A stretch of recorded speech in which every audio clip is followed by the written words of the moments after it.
Where did you even find the money to splurge like that? It was in our joint account. Are you talking about 30 grand in savings? Yeah, that's it. What's the problem? I will buy some souvenirs for you guys. To my astonishment, my husband and mother-in-law had used part of the $30,000 I had saved for our daughter's university tuition and 1 year of school expenses for their vacation. I had reached my breaking point. If that's how you want to play, bring it on. I decided to devise a counter-strike and put it into motion. Hey, our home is in a serious mess. My name is Alicia. I'm a 43 years old housewife. I've been married to Simon for 18 years now. We used to work for the same company. He's 3 years my senior and served as my mentor during my probation. We naturally grew closer, making it easier to talk to and consult with him. We used to go out for drinks together for discussions, so meeting after work was quite common for us. It was around the time I passed the probation period that he asked me out on a date, and we started going out seriously. We had a loving relationship, and after about a year of dating, we decided to get married. It was a shotgun wedding. We felt that it was only natural to get married when I got pregnant. We were still young, but we believed that we could handle it together. He was working diligently, and we were confident that we could manage our life without any big issues. We quickly went to meet each other's family. My parents were a bit surprised by the suddenness, but since we both had good jobs, they were more excited about having a grandchild sooner than later. My father-in-law had a similar perspective, but my mother-in-law, Gloria, seemed a bit hesitant. Aren't you only 25? Can you raise a child while working? In response, I assured her that I would be a full-time mom until things settle down with childcare. Well, if that's the case, she looked somewhat dissatisfied. At that moment, I began to suspect that she wasn't really concerned, but might simply be looking for reasons to criticize me. I thought she was the type to belittle her daughter-in-law. I had become cautious of her since then. However, once our daughter Elise was born shortly after our marriage, I didn't have the luxury to worry about such matters. I was so busy, being consumed with childcare every day. I believed becoming a full-time housewife was a good choice. Taking care of a baby the first time was tough, and balancing it with housework was quite a challenge. Being a stay-at-home allowed me to manage both without cutting corners. When Elise entered grade school and became more independent, I started working part-time. It was a short hour of administrative work, but it felt refreshing to be out in the world. Until then, my life had been confined to home, only spending time with my daughter and husband, and seeing a few mommy friends. Going out to work allowed me to interact with people who had different perspectives. It brought a sense of freedom to my life. I saved all the money I earned for Elise's future education. She had grown beautifully. She started learning the piano at an early age and joined the school band in middle school, where she began playing the saxophone. She had a strong passion for music, and I wholeheartedly supported her dedication to practicing her musical instruments. In addition to that, she excelled academically, always maintaining top grades. I never pushed her to study. She was self-motivated and responsible, qualities I deeply admired. I wanted to support her in pursuing the future she desired as much as possible. Then one day, a significant change came to our lives. It was the decision to let Gloria live with us. What prompted this was the passing of my father-in-law due to illness. I'm worried about Mom living alone. So can she stay with us? Huh? You mean living together? Yeah, we have extra rooms, and I already told her. What? You decided without talking to me? Yeah, because I don't see any problem, you know. Simon had decided on his own to let her move in with us. This happened a few years ago when Elise was in her 7th grade. How come you never mentioned it before? I thought a matter like this was better to decide sooner than later. You know, it takes some time to sell the house too. Don't tell me it's already sold. Yeah, it is. So she's coming. Oh my God. My daughter and I no longer had the option to refuse. Surely, with nowhere else to go, we couldn't reject her moving in with us. Reluctantly, we agreed to live with her. However, I was filled with anxiety. She had harbored hostility toward me, as I had felt when we married. I supposed that it would come to the forefront if we were living together. Such worries occupied my mind. At first, nothing of the sort happened. Unexpectedly, she didn't engage in any harassment toward me, which was a pleasant surprise. I was able to carry on with my life as usual for a while. Well, even so, since she showed no intention of helping with housework, my workload increased. We lived together without any major issues, but after about a year, she gradually started showing her true color. In simple terms, she started to belittle me, just as I had feared. I was disappointed and started thinking about why it took a while for her to change. I realized that she was simply depressed after losing her husband. She was just low-spirited and subdued. Listen, Ashley, I prefer bread for breakfast. I'm sorry, but we were into no-carb breakfast, and Simon prefers to have a light menu too. Are you telling me to adjust to you guys? I've decided to have some bread and scrambled egg. Get it ready quickly. She raised her voice at me. Simon chimed in, saying, Mom wants it that way, so just do it. So I reluctantly had to prepare toast and scrambled egg just for her.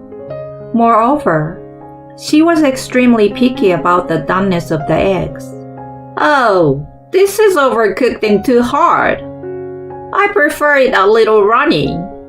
She scolded me, so I redid it as she wanted.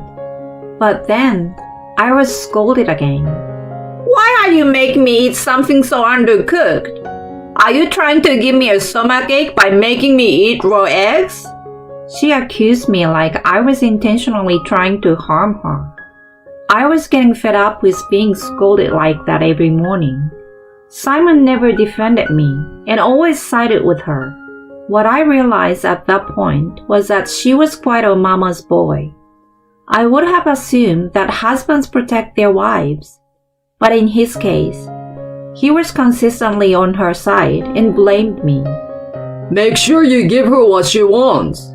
You're not intentionally giving her a hard time or anything, right? I could only sigh at his absurd accusation. Mom, are you okay? It was Elise who expressed concern for me. Thanks for asking, sweetie. Don't worry about me. I'm strong, so I can handle it. Okay, but don't push yourself too hard. I'm always on your side, you know. Just hearing her say that made me feel stronger. After all, I was living for her sake. If I could make her happy, that was all that matters. Simon provided for our family's living expenses, and I had saved quite a bit for Ellie's education through my part-time job. So when I considered giving her a good life, the harassment from Gloria didn't bother me at all. I realized that mothers were truly strong individuals during that time. I continued with my life while enduring the torment. Before I knew it, a few years had passed, and Elise had become a high school student. She had put a lot of effort into her studies, and was able to get into a prestigious academy. Despite usually showing little interest in her, when Gloria found out about her academic achievement, she suddenly started bragging about her to everyone. She even had the nerve to say things like, "I'm sure my guidance had a good impact." I distinctly remember how angry that made me. Afterward, Gloria continued to spend her days as she pleased. While she frequently complained about my housekeeping, she didn't lift a finger to help. She just lays around on the sofa, watching TV and ridiculing me. "Ashley, I want something sweet."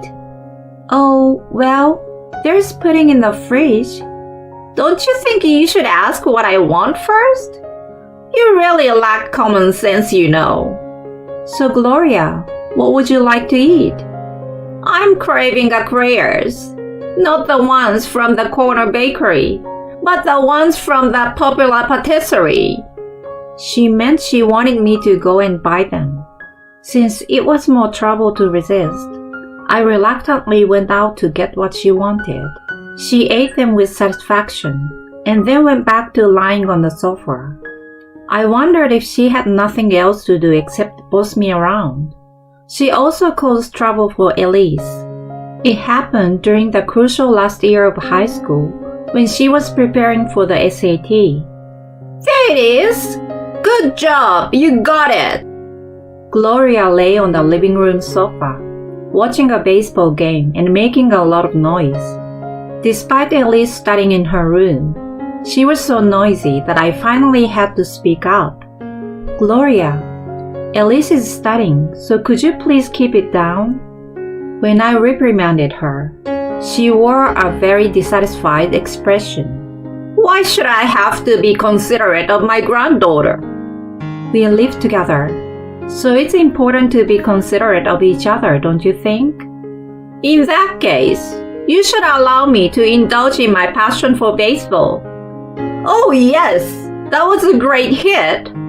Follow through." She continued to watch the game, cheering even louder. I had no choice but to ask my parents who lived nearby to let Elise come over and study. They agreed, and I drove her there. I felt bad for imposing on her and my parents, so I reported the situation to Simon. I expected he would address it with Gloria, and the issue would be solved. However, he sided with her once again. Mom really loves watching baseball. If Elise doesn't mind studying elsewhere, that should solve the problem. At that moment, it became clear that he valued his mother more than his own daughter. I decided to stop relying on him. I was my daughter's ally, and that was enough. From then on, I started sending her to my parents or to her friend's house to study. Whenever I apologized to her about it, she always responded with a smile and said it didn't bother her at all. With her diligent studies and extracurricular activities, she was successfully accepted into her first choice university. I celebrated her achievement wholeheartedly. Both Simon and Gloria were also delighted at that time. I was quite certain that Gloria would boast about it to others, but I couldn't help that. I waited for Elise's graduation day, wondering what nonsense she would tell people. However, on the day before the graduation, Simon and Gloria said something outrageous. "We're going on a trip to the Bahamas tomorrow." What? What are you talking about? Tomorrow is Elise's graduation ceremony. Even though it's your daughter's big day, you're going on a trip too? I couldn't get days off from work at any other time. Just take lots of pictures for us. I'm going on a sun and sea vacation with Mom. Seriously? We will be gone for a week. A week? Where did you even find the money to splurge like that? It was in our joint account. Are you talking about 30 grand in savings? Yeah, that's it. What's the problem? We'll buy some souvenirs for you guys. To my astonishment, they had used part of the $30,000 I had saved for our daughter's university tuition and 1 year of school expenses for their vacation. That was saved up for Elise's education. You can save it up again. Yeah, don't be so uptight. I had reached my breaking point. Elise was also appalled by their audacity. If they were going to behave this way, I decided to take matters into my own hands. I devised a counter-strike and put it into motion. The next day, they happily prepared to leave the house early in the morning. I immediately contacted my father. He was furious when he heard what had happened and agreed to help with my plan. Okay, Elise, take this. Let's wreck your grandma and your dad's rooms. I handed her a hammer, and we started pounding the walls together, smashing them down. It was quite satisfying for both of us, an excellent stress reliever. A week later, they returned home, and Simon called me in a panic. Hello? Hey, something terrible has happened at our house. He sounded frantic. I think it might be a burglary or something. All our belongings are gone. Not just our stuff, but all the furniture and appliances too. A gang of robbers must have come. We need to report this right away. He sounded totally freaked out, and I couldn't help bursting out in laughter. What's so funny? By the way, where are you? I'm at my parents' house with Elise. We've decided to move out of the house. What do you mean? We're getting a divorce. A divorce? Why all of a sudden? It's not sudden at all. You've been constantly disappointing both of us.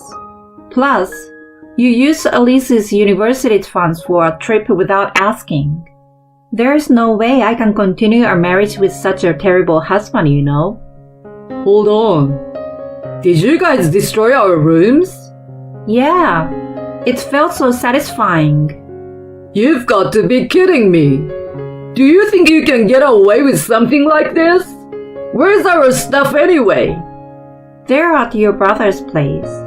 He was pretty appalled when I explained the situation and agreed to temporarily store them.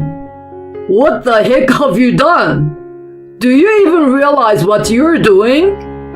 It seemed like the phone was on speaker, and Gloria took over. Do you think you can get away with this? You will pay for ruining Simon's house. We will even report it to the police. Go right ahead. You will likely be turned away. Yeah, right. The house is in my name, you know. That's baloney. Oh my. Could it be that Simon has been deceiving you all along for the sake of his pride? My father gave me ownership of one of his properties. Has he misrepresented himself as the owner? This house is yours, right? She asked in a panicked voice. Simon sounded flustered and mumbled incoherently. Simon, speak up! It's Ashley's. His confession left her speechless. Oh, and by the way, demolition crews will be coming there tomorrow, so please vacate immediately. If you try to stay, I will report it as trespassing. Give us a break, will you? We are tired from a long journey. I don't care. Just get out of my house and never have anything to do with Elise and me again. Then I hung up the phone. Afterward, they left the house out of fear of being reported. I wasted no time and demanded a divorce through a lawyer right away. Simon resisted until the end, but when I informed him that I was willing to go to court, he quickly backed down. And so, I successfully got a divorce from him as fast as possible. And I also secured child support payments. By the way, Simon and Gloria are currently living in a shabby one-bedroom apartment together. Gloria has a history of excessive spending and has exhausted her inheritance. She now appears to be squandering Simon's salary at an alarming rate.